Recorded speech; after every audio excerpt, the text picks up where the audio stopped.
गरीबी की मार और खाली पेट। रानो के जीवन में दुखों का पहाड़ टूट पड़ा था। बच्चों की नानी जाने वाली थी, लेकिन उनके पास रानो के लिए एक आखिरी तोहफा था। रानो बेटी, रो मत। सुन, जंगल के बीचों बीच उस पुरानी जड़ के पास एक परी रहती है। उससे जादुई दुकान मांगना, पर याद रखना, स्वाद मसालों में नहीं, तेरे प्यार में होना चाहिए। जिस दिन दिल में लालच आया, जादू खत्म हो जाएगा। माँ, आप हमें छोड़कर मत जाओ। मैं बच्चों को कैसे पालूंगी? तू कर लेगी, बस अपना दिल साफ रखना। और नानी आंखें मूंद लेती है। रात का समय, घर में एक आखिरी रोटी का टुकड़ा बचा था। माँ, बहुत भूख लगी है। आज खाना कब बनेगा? ले कुकू, तू खा ले। मुझे भूख नहीं है, मैंने दोपहर को ज्यादा खा लिया था। रानो, मुझसे बच्चों का दुख नहीं देखा जाता। मेरी नौकरी भी छूट गई। हम क्या करेंगे? टुन्नू, हिम्मत मत हारिए। कल सुबह मैं नानी के बताए उस जादुई रास्ते पर जाऊंगी। हमारे बच्चे अब और भूखे नहीं सोएंगे। रानो घने जंगल की उस पुराने पेड़ के पास पहुंचती है। अचानक रोशनी चमकती है। पेरी जी, मेरी मदद कीजिए। मेरे बच्चे दाने दाने को तरस रहे हैं। मुझे माँ ने भेजा है। रानो चिड़िया, मैं तेरी सच्चाई जानती हूँ। मैं तुझे एक जादुई बर्गर की दुकान देती हूँ, लेकिन मेरी शर्त याद है ना? हाँ परी जी, हर बर्गर प्यार से बनेगा और कोई भी भूखा मेरी दुकान से खाली हाथ नहीं जाएगा। तथास्तु। ये दुकान सिर्फ लकड़ी की नहीं, तेरे हौसलों की है। अगली सुबह नदी किनारे एक पेड़ के नीचे बर्गर का ठेला खड़ा होता है, जिससे लाजवाब खुशबू आ रही थी। वाह माँ, ये क्या है? इतनी अच्छी खुशबू। बेटा, ये हमारी नई दुकान है। टुन्नू, आप ग्राहकों को बुलाइए, मैं बर्गर तैयार करती हूँ। सुनो रे ओ जंगल के आलसियों, अपनी कच्ची रोटियाँ और कड़वे फल छोड़ो। मेरी माँ ने बनाया है खतरनाक जादुई बर्गर। अरे ओ टुन्नू, सुबह सुबह क्या गला फाड़ रहा है? और ये खतरनाक बर्गर क्या होता है भाई? कहीं इसे खाकर हम उड़ना तो नहीं भूल जाएंगे। गुटरगू गुटरगू। अरे तोते भाई, जरा नाक तो फुलाओ। खुशबू देख रहे हो? ऐसी महक तो इंद्रलोक की अप्सराओं की रसोई से भी नहीं आती होगी। अरे हाँ काका, बात तो आप पते की कह रहे हैं। ऐसी खुशबू सूंघकर तो मेरी चोंच में अभी से पानी आ गया। लगता है रानो ने सच में कोई जादू कर दिया है। अरे ओ गपशप की दुकानों, बातें बाद में करना, पहले दौड़ लगाओ, जल्दी आओ। तभी कबूतर काका वहाँ पहुँचते हैं। उनके पीछे तोता परिवार भी खुशबू का पीछा करते हुए आता है। रानो बिटिया, जरा हमें भी चखाओ। सुना है बड़ा अनोखा स्वाद है यहाँ। आइए काका, ये आपके लिए, बिल्कुल गर्मा गर्म और ढेर सारे प्यार के साथ। रानो की दुकान पर भीड़ लगी है। दूर पेड़ पर बैठा कालू कौवा और गोरी कौवी चल भुन रहे थे। देख रही हो गोरी, इस चिड़िया की तो चांदी हो गई। सब तोते मैना इसी के यहाँ जा रहे हैं। अजी सुनते हो, कुछ करो। अगर इसकी दुकान ऐसे ही चली तो हमारी सूखी रोटियां कौन खरीदेगा? हमें इसका जादू खत्म करना होगा। फिक्र मत करो, मैं ऐसा जाल बिछाऊंगा कि इसकी दुकान के पास कोई फटकेगा भी नहीं। अगले दिन कालू पूरे जंगल में घूम घूम कर झूठ फैलाने लगता है। अरे ओ तोते भाई, रानो के बर्गर मत खाना। वो उसमें नशीली घास डालती है। खाओगे तो उड़ना भूल जाओगे। क्या सच में? तभी तो वो इतना स्वाद लगता है। हम नहीं जाएंगे अब वहाँ। कालू कौवा रानो की सफलता से जल भुन रहा था। उसे यकीन था कि इस मामूली चिड़िया के पास जरूर कोई जादुई चीज है, जिससे उसके बर्गर इतने स्वादिष्ट बनते हैं। आज रात वो उस राज को चुरा कर ही दम लेगा। कहाँ छुपाई है तूने वो जादुई जड़ी बूटी रानो? आज मैं उसे ढूंढ निकालूंगा। कालू रात के अंधेर में ठेले के पास जाता है। वो हर डिब्बे को खोलता है, बोरियों को टटोलता है, यहाँ तक कि चूल्हे के नीचे भी देखता है, पर उसे सिर्फ आटा, सब्जियाँ और मसाले ही मिलते हैं। धत तेरे की, यहाँ तो कुछ भी नहीं है, सिर्फ साधारण सा सामान। क्या वो चिड़िया सच में कोई जादूगरनी है या फिर मैं ही बेवकूफ हूँ? कालू थक हार कर उसे जोरों की प्यास लगती है। वो नदी किनारे पानी पीने उतरता है। कहाँ गया वो राज? आधी रात हो गई और मुझे कुछ भी पता नहीं चला। अब क्या करूं?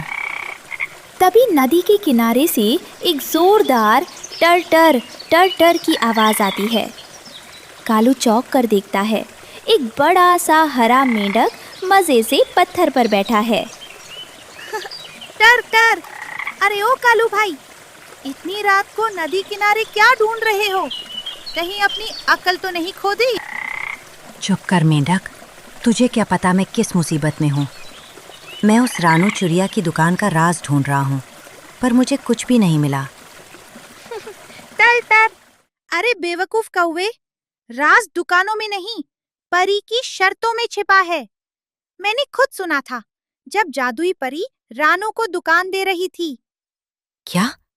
तूने सुना था? जल्दी बता, क्या कहा था परी ने? टर टर, परी ने कहा था कि ये जादू तभी तक काम करेगा जब तक रानू प्यार से पकाएगी और किसी भूखे को मना नहीं करेगी।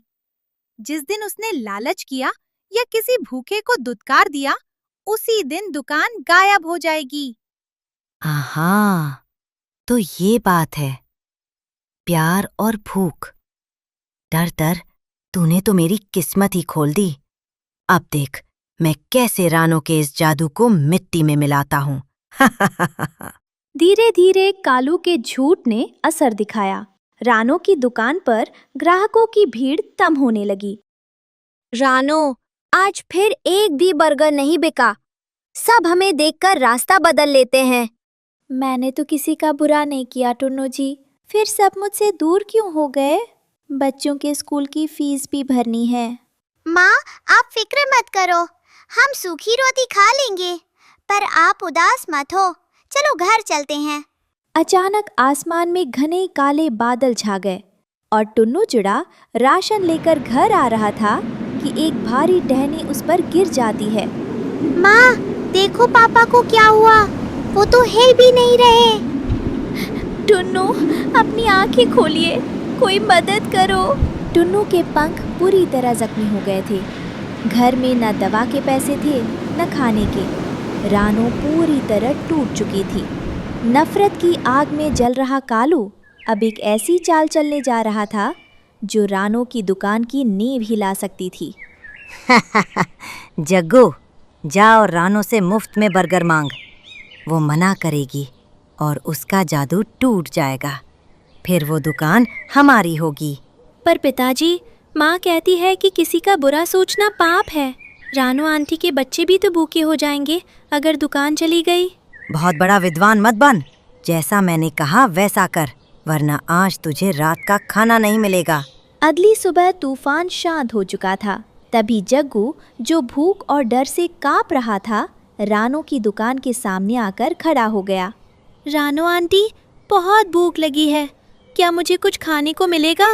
मेरे पास पैसे नहीं हैं। ये तो कालू का बेटा है, उसी कालू का जिसने झूठ फैलाकर मेरी दुकान बंद करवाई, जिसकी वजह से टुन्नू को दूर राशन लेने जाना पड़ा और उनका एक्सीडेंट हुआ। आज कालू को सबक सिखाने का वक्त है। अगर मैं इसे भगा दूं तो मेरा सारा दुख हल्का हो जाएगा। माँ, देखो जग्गू भैया रो रहे हैं, इन्हें बर्गर दे दो ना। क्या हुआ अगर इनके पापा बुरे हैं? जग्गू भैया तो मेरे दोस्त हैं। कुकू ठीक कह रहा है। माँ ने कहा था जादू प्यार में है, नफरत में नहीं। रानू जग्गू की आंखों में आंसू देखती है और उसका दिल पिघल जाता है। बैठ बेटा जग्गू, भूख का कोई दुश्मन नहीं होता। मैं अभी तेरे लिए सबसे बड़ा और जादुई बर्गर बनाती हूँ। रानू ने अपनी सारी तकलीफ़ें भुलाकर पूरी मेहनत से जग्गू के लिए खाना बनाया। जैसे ही जग्गू ने पहला निवाला लिया, उसके चेहरे पर चमक आ गई। आंटी, ये तो बहुत स्वादिष्ट है। आप दुनिया की सबसे अच्छी चिड़िया हो। अचानक आसमान से परी नीचे आती है। कालू पेड़ के पीछे छुपकर ये सब देख रहा था। रानू, आज तूने साबित कर दिया कि तेरे दिल में सिर्फ प्यार है। तू तूने उस बच्चे को खिलाया जिसके पिता ने तुझे बर्बाद करना चाहा। परी जी, बच्चा तो मासूम होता है, मैं उसे भूखा कैसे छोड़ सकती थी। रानो, तुम्हारी परीक्षा पूरी हुई, अब देख तेरा जादू। रोशनी होती है, ठेला दुकान में बदल गया और सोने जैसी चमकने लगता है। घर पर टुन्नू जुड़ा अचानक खड़ा हो जाता है, उसके घाव भर जाते हैं। टुन्नू दुकान पर आता है। रानो, देखो, मैं ठीक हो गया, मेरे पंखों में फिर से ताकत आ गई। जादू हो गया, हमारी दुकान फिर से जादुई हो गई। कालू और गोरी रोते हुए रानो के पैरों में गिर जाते हैं। रानो बहन, मुझे माफ कर दो, मैंने तुम्हारे साथ बहुत बुरा किया, पर तुमने मेरे बेटे को भूखा नहीं रहने दिया। मेरी आंखें खुल गई हैं। हमें शर्मिंदा मत करो रानो, हमें अपनी शरण में ले लो, माँ हम भी मेहनत करना चाहते हैं। मत रो भाई, हम सब एक ही जंगल के वासी हैं, मिलजुल कर काम करेंगे। पूरी दुकान ग्राहकों से भरी है। तालू और टुन्नू चुड़ा मिलकर काम कर रहे हैं। नानी की तस्वीर दीवार पर मुस्कुरा रही है। याद रखना बच्चों, तरक्की उसे नहीं मिलती जो दूसरों को गिराता है, बल्कि उसे मिलती है जो सबको साथ लेकर चलता है। और सबसे बड़ा जादू तो प्यार में है। जो प्यार से पकाओगे वो सबको भाएगा। और इस तरह रानो की दुकान प्यार की दुकान बन गई, जहाँ कभी कोई भूखा नहीं सोया।